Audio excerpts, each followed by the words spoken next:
అమెరికాలో భారతీయుడు దారుణ హత్య గురయ్యాడు. ఓ వాషింగ్ మిషన్ గొడవ అతడి ప్రాణాలు తీసింది. ఏకంగా అతని కుటుంబం ముందే భారతీయుడిని కత్తితో నరికి చంపాడు ఉద్యోగి. డల్లాస్లో మోటల్ మేనేజర్గా నాగమల్లయ్య పనిచేసిన అతని కింద పనిచేసే వ్యక్తి కోబాస్ విరిగిన వాషింగ్ మిషన్ వాడొద్దని కోబాస్కు నాగమల్లయ్య చెప్పాడు. లాంగ్వేజ్ ప్రాబ్లంతో మహిళకు చెప్పి అతనికి వివరించాలంటూ నాగమల్లయ్య చెప్పినట్టుగా తెలుస్తుంది. అయితే ఈ గందరగోళంతో రగిలిపోయిన కోబాస్ తన గదిలోకి వెళ్ళి కత్తితో వచ్చాడు. దాడికి ప్రయత్నించడంతో నాగమల్లయ్య పరుగులు తీశాడు. మల్లయ్యను రక్షించేందుకు భార్య కొడుకు ప్రయత్నించారు. వాళ్ళ ముందే నాగమల్లయ్యపై విచక్షణ రహితంగా దాడి చేశాడు. దాడిలో నాగమల్లయ్య తల తెగిపడింది. తలను చేతితో పట్టుకొని డస్ట్బిన్లో నాగమల్లయ్య తలను వేశాడు. ఇక పోలీసుల అదుపులో ప్రస్తుతం కోబాస్ ఉన్నట్టుగా తెలుస్తోంది. ఈ గొడవతో ఒకసారిగా ఆ వ్యక్తి అత్యంత కిరాతకంగా హత్య గావించబడ్డాడు. అమెరికాలో భారతీయుడి దారుణ హత్యతో ఒక్కసారిగా ఉలిక్కిపడ్డారు. అమెరికాలో జరిగిన డల్లాస్లో జరిగిన ఈ దారుణ హత్యతో ఒక్కసారిగా అక్కడ పోలీసులు వెంటనే అలర్ట్ అయ్యారు. వాషింగ్ మిషన్ విషయంలో జరిగిన గొడవ ఈ దారుణానికి దారితీసింది. కుటుంబ సభ్యులు చూస్తుండగానే ఓ భారతీయుడిని అతని కింద పనిచేసే వ్యక్తి కత్తితో తల నరికి చంపాడు. టెక్సాస్ సిటీ డల్లాస్లో జరిగిన ఈ ఘటన చాలా భయంకరంగా చోటు చేసుకుంది. ప్రత్యక్ష సాక్షి అయిన మహిళ చెప్తున్న అంశాల ప్రకారం స్థానికంగా ఓ మోటల్లో ఆమె నిందితుడు యోర్ధనీస్ కోబాస్ మార్టిన్ పనిచేస్తున్నాడు. ఓ గదిని శుభ్రం చేసిన టైంలో hotel manager Chandramouli Bob Nagamallaiah Cobos వద్దకు వచ్చి విరిగిపోయిన వాషింగ్ మిషన్ వాడొద్దంటూ చెప్పాడు. అయితే ఆ విషయాన్ని నేరుగా కోబాస్కు చెప్పలేకపోయాడు. భాష కాస్త ఇబ్బంది కావడంతో ఆ మహిళకు చెప్పి కోబాస్కు చెప్పమని సూచించాడు. అయితే ఈ గందరగోళంతో కోబాస్ రగిలిపోయాడు. నేరుగా తన గదికి వెళ్ళి బ్యాగ్లో ఉన్న కత్తితో వచ్చాడు. ఆ కత్తితో నాగమల్లయ్యపై దాడికి ప్రయత్నించాడు. దీంతో ఆయన ప్రాణాల కోసం పరుగులు తీశాడు. ఈలోపు మల్లయ్య భార్య కొడుకు రక్షించాలని చూసినా వారిని కోబాస్ పక్కకు తోసేశాడు. ఆ మోటల్ ఫ్రంట్ ఆఫీస్లో నాగమల్లయ్యపై విచక్షణ రహితంగా దాడి చేశాడు. ఈ దాడిలో నాగమల్లయ్య తల తెగిపడింది. అంటే ఎంత దారుణమైనటువంటి హత్య చేశాడో ఒకసారి మనం అర్థం చేసుకోవచ్చు. ఇక తర్వాత తలను కాలితో తనడంతో అది బయటకు దొర్లుకుంటూ వెళ్ళిపోయింది. ఆపై తలను చేత పట్టుకొని దగ్గరలోని ఓ డస్ట్బిన్లో పడేశాడు. చేతిలో కత్తితో ఉన్న కోబాస్ను చూసి బయట ఉన్న వాళ్ళు భయంతో దూరం జరిగారు. ఈ ఘటనలో హత్యానేరం కింద కోబాస్ను పోలీసులు అరెస్ట్ చేశారు. ఈ దారుణ ఘటనపై భారత రాయబార కార్యాలయం స్పందించి ఘటనపై దిగ్భ్రాంతి వ్యక్తం చేస్తూ బాధిత కుటుంబానికి సంతాపం ప్రకటించింది. నిందితుడు ప్రస్తుతం డల్లాస్ పోలీసుల కస్టడీలో ఉన్నట్టు తెలుస్తుంది. బాధిత కుటుంబానికి అవసరమైన సహాయం అందించేందుకు సిద్ధమంటూ ప్రకటించింది. ఇక చంద్రమౌళి బాబ్ నాగమల్లయ్య స్వస్థలం కుటుంబ నేపథ్యం వివరాలు తెలియాల్సింది. మరోవైపు అక్కడ మీడియా ఈ ఘటనను హైలైట్ చేయకపోవడంపై సోషల్ మీడియాలో విమర్శలు వినిపిస్తున్నాయి. ఇక ఈ నేపథ్యంలోనే ప్రస్తుతం ఈ ఘటనకు సంబంధించి అటు భారత ఎంబసీ కూడా ప్రస్తుతం ఆరా తీస్తున్న పరిస్థితి కనబడుతూ ఉంది. ఒక్కసారిగా అత్యంత కిరాతకంగా ఈ హత్య గావించారు. ఆ హత్య గావించబడ్డ వ్యక్తి నాగమల్లయ్యగా చెప్తున్నారు. మోటల్ మేనేజర్ చంద్రమౌళి బాబు నాగమల్లయ్యగా అతను చెప్తున్నారు. సో భాష సమస్యతో ఈ గందరగోళం అంతా చెలరేగినట్టుగా తెలుస్తుంది. సో మొత్తం మీద ఈ హత్యోదంతంతో ఒకసారిగా అమెరికాలో మరోసారి భారతీయుల రక్షణ సంబంధించిన చర్చ ప్రారంభమైంది. రైట్, మా ప్రతినిధి శివ జాయిన్ అవుతున్నారు. శివ, డల్లాస్లో జరిగిన ఈ ఘటనకు సంబంధించి ఇండియన్ ఎంబసీ ఏం చెప్తుంది, అలాగే అక్కడ పోలీసు అధికారులు ప్రస్తుతం ఆ నిందితుని అదుపులోకి తీసుకున్నారా? అసలు ఈ నాగమల్లయ్య ఎక్కడి వ్యక్తి, ఏంటి, ఆయనకు సంబంధించిన వివరాలు ఏమైనా తెలుసాయా?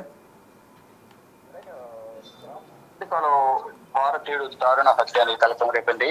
ఇక ఈ వాషింగ్ మిషన్ గొడవ అనేది నాగమల్లయ్య ప్రాణాలు తీసింది. ఒక ఫ్యామిలీ ముందే భారతీయుల్ని కత్తితో నరికి చంపాడు అతని వద్ద పనిచేస్తున్న మరో ఉద్యోగి. ఈ డల్లాస్ లో మోటల్ మేనేజర్ గా నాగమల్లయ్య పనిచేస్తున్నారు. అతని కింద పనిచేసే వ్యక్తి కోబాస్. అంటే వాషింగ్ మిషన్ పాడైన నేపథ్యంలో అక్కడ విరిగిపోయిన వాషింగ్ మిషన్ ఉంది కాబట్టి దాన్ని వాడొద్దు అంటూ కూడా కోబాస్ కు చెప్పినప్పటికీ కూడా లాంగ్వేజ్ ప్రాబ్లం వల్ల కమ్యూనికేట్ అవ్వడం కొంత ఈ కోబాస్ కు ప్రాబ్లం అయింది. దాంతో పక్కనున్న మరొకరితో కమ్యూనికేట్ చేయాలని తెలిపిన నేపథ్యంలోనే ఈలోపే అతను ఆగ్రహానికి గురై లోపలికి వెళ్లి కత్తి తీసుకుని వచ్చి నాగమల్లపై దాడి చేశారు. అంటే నాగమల్లయ్య ప్రాణాలు కాపాడుకునే ప్రయత్నం చేసినప్పటికీ కూడా, పరుగులు పెట్టినప్పటికీ వెంబడించి మరి నాగమల్లయ్యను అంటే మరోవైపు భార్య కుమారుడు కూడా అడ్డుకునే ప్రయత్నం చేశారు. కానీ వాళ్ళ ముందే నాగమల్లపై కోబాస్ విచక్షణరహితంగా దాడి చేశారు. దాడిలో నాగమల్లయ్య తల తెగబడి ఆ తలను చేతితో పట్టుకునే డస్ట్బిన్ లో నాగమల్ల వేశారు. ప్రజెంట్ ఈ కోబస్ పోలీసుల అదుపులో ఉన్నారు. నాగమల్లకు సంబంధించిన డీటెయిల్స్ అయితే ఈ పోలీసులు, అమెరికన్ పోలీసులు సేకరిస్తున్నారు. ఈ కోబస్ బ్యాక్గ్రౌండ్ ఏంటి, డీటెయిల్స్ అనేవి కూడా తెలుసుకుంటున్నారు. అంటే ఇదే వాషింగ్ మిషన్ దగ్గర గొడవ వచ్చిందా, గతంలో ఏమైనా ఇద్దరి మధ్య విభేదాలు ఉన్నాయన్న కోణంలో కూడా ప్రజెంట్ కేసు నమోదు చేసి దర్యాప్తు చేస్తూ ఉన్నారు. Right, yes, thank you Shiva. So మొత్తం మీద ఈ హత్యపై భారత కాన్సులేట్ స్పందించింది. మల్లయ్య హత్య తమను దిగ్భ్రాంతికి గురి చేస్తున్నట్టు చెప్తున్నారు. నిందితుడిని పోలీసులు అదుపులో తీసుకున్నారని వెల్లడించింది.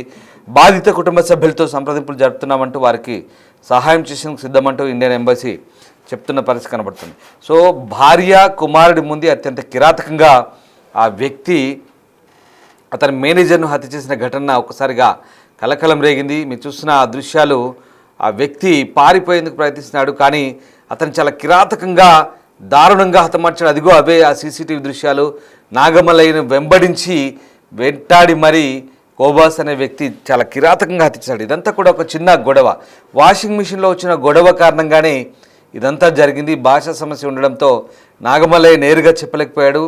అతని ఇంకో మహిళా ఉద్యోగితే అతనికి చెప్పించే ప్రయత్నం చేశాడు. కానీ గందరగోళంలో ఆ కోబాస్ అనే వ్యక్తి ఏకంగా బ్యాగులోంచి కత్తి తీసి ఆ నాగమల్లయ్యను వెంబడించి వేటాడి మరి కిరాతకంగా హత్య చేశాడు. హత్య చేసిన తర్వాత కత్తితో తల నరికాడు. తల వేరుపడడంతో తలని తన్నుకుంటూ ముందుకెళ్ళాడు. ఇంకా వేరుపడ్డ తలని మళ్ళీ తీసుకెళ్ళి ఏకంగా డస్ట్బిన్లో పడేశాడు. అదిగో ఆ దృశ్యాలన్నీ కూడా చాలా సీసీటీవీలో రికార్డ్ అయ్యి అక్కడ అతను చూసి భయంతో మిగతా వ్యక్తులు పరుగులు తీస్తున్నారు. చూడండి అతన్ని ఎంతలా వెంబడించి వేటాడి చంపుతున్నాడు. ఇంత కిరాతకమైన హత్య జరిగిన డల్లాస్ సిటీలో అక్కడ మీడియా కూడా పెద్దగా దీనిపై ఫోకస్ చేయని పరిస్థితి. దీంతో నెటిజన్లు మండిపోతున్నారు. అమెరికన్ వ్యక్తులు కానీ లేదా అక్కడి సమూహాలకు సంబంధించి ఏదైనా చిన్నపాటి గొడవ జరిగినా అక్కడ పెద్దగా హంగామా చేసి హడావుట్ చేసే అక్కడి మీడియా మాత్రం ఈ అంశంపై పెద్దగా పట్టించుకున్నట్టుగా కనబడట్లేదు. మొత్తం మీద ఈ దారుణ హత్యతో ఒకసారిగా ఇండియన్ ఎంబసీ కూడా స్పందించింది.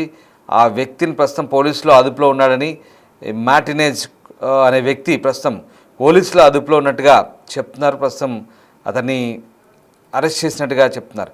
కేవలం విరిగిపోయిన వాషింగ్ మిషన్ను ఉపయోగించొద్దని చెప్పినందుకే ఈ గొడవ జరిగినట్టుగా తెలుస్తుంది. అయితే గతంలో ఇద్దరి మధ్య ఏదైనా గొడవలు ఉన్నాయా, లేదంటే ఆ వ్యక్తి డ్రగ్స్ ఏమైనా తీసుకున్నాడా, అంత ఉన్మాదిగా ఎలా మారాడో, ఎందుకు హత్య చేశాడనేది తెలియాల్సింది. చిన్నపాటి విషయానికి ఇంత కిరాతకమైన హత్య చేయడం వెనుక ఏదైనా బలమైన కారణాలు ఉన్నాయని తెలియాల్సింది. అయితే భార్య బిడ్డల ముందే ఆ వ్యక్తిని అంత కిరాతకంగా హత్య చేశాడు. ఆ హత్య ఆపేందుకు వెళ్ళిన వాళ్ళని కూడా పక్కకు తోసేసి ఏకంగా తల నరికి చంపడం అనేది చాలా దారుణమైన ఘటన. ఈ ఘటనతో ఒక్కసారిగా ఈ సెప్టెంబర్ 10న ఇది డల్లాస్ నగరానికి తూర్పు వైపున ఉన్న శామ్యూల్ బొలేవార్డ్లోని డౌన్ టౌన్ మాబ్స్ మోటెల్లో ఈ ఘటన జరిగినట్టుగా చెప్తున్నారు. సో 37 ఏళ్ల యోర్దానిస్ కోబాస్ మార్టినేజ్ అతని దగ్గర పనిచేస్తున్నాడు.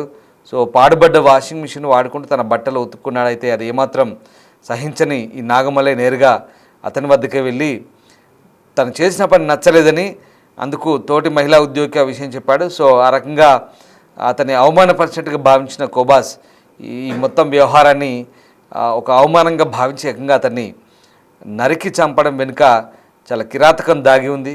సో మొత్తం మీద ఈ వ్యవహారానికి సంబంధించి ప్రస్తుతం పోలీసులు ఆరా తీస్తున్నారు. విషయం తెలుసుకున్న హోటల్ సిబ్బంది ద్వారా విషయం తెలుసుకొని పోలీసులు హుటాహుటిన ఘటనా స్థలాన్ని చేరుకున్నారు. ప్రస్తుతం నిందితుడినైతే అదుపులోకి తీసుకున్నారు. ప్రస్తుతం ఇప్పుడు డల్లాస్ కౌంటీ జైల్లో క్యాపిటల్ మర్డర్ అభియోగంపై విచారణ ఎదుర్కొంటున్నాడు. అంతేకాకుండా రికార్డుల ప్రకారం ఇతనిపై వలస దాడి హోల్డ్ కూడా ఉంది. ప్రస్తుతం దాడి నిందితులకు సంబంధించిన కొన్ని ఫోటోలు సోషల్ మీడియాలో వైరల్ అవుతున్నాయి.